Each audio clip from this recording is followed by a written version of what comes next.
వల్లభనేని వంశీ ఆరోగ్యంపై ఆయన సతీమణి పంకజశ్రీ ఆందోళన వ్యక్తం చేశారు. జైల్లో ఆయనకు మినిమం ఫెసిలిటీస్ కల్పించలేదని, ఆస్తమా ఉందని, పిట్స్లా వస్తోందని ఆందోళన చెందారు. నిన్న కోర్టుకు వచ్చినప్పుడు కూడా నీరసంగా ఉన్నారని చెప్పారు.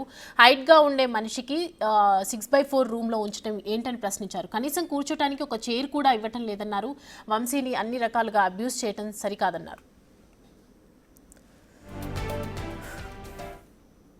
యూజువల్గానే అట్లా క్లోజ్డ్ రూమ్స్లో అట్లా పెట్టినప్పుడు breathing issues, asthma triggered by cough and then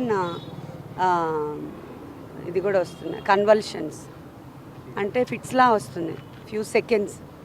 ఆ టైంలో హెల్ప్ కావాలి ఆయనకి.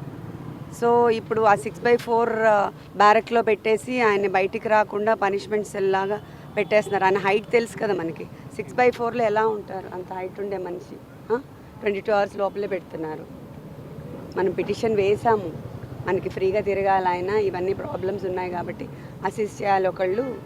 మన వాళ్ళని చాలామంది లోపల ఉన్నారు కదా, ఎవరైనా దగ్గర పెట్టండి, కొంచెం ఫ్రీగా ఉండే రూమ్లో పెట్టండి, మినిమం రిక్వైర్మెంట్స్ ఇవ్వండి మనిషికి కావాల్సినవని అడుగుతున్నాం. అది ఇవ్వాలి కంపల్సరీగా వాళ్ళు. సెక్యూరిటీ ఇష్యూస్ అంటే సెక్యూరిటీ ఇష్యూస్ అని పనిష్మెంట్ సెల్ వేసేస్తారా? సాలిటరీ కన్ఫైన్మెంట్ చేయకూడదు కదా. సెక్యూరిటీ ఇష్యూస్ అన్నప్పుడు ఇది కూడా పనిష్మెంటే కదండి. సాలిటరీ కన్ఫైన్మెంట్ అంటే పనిష్మెంటే. ఆయన్ని అదేమంటారు, మెంటల్గా లో చేస్తున్నారు, డిప్రెషన్ మోడ్కి తీసుకెళ్ళాలని ట్రై చేస్తున్నారు.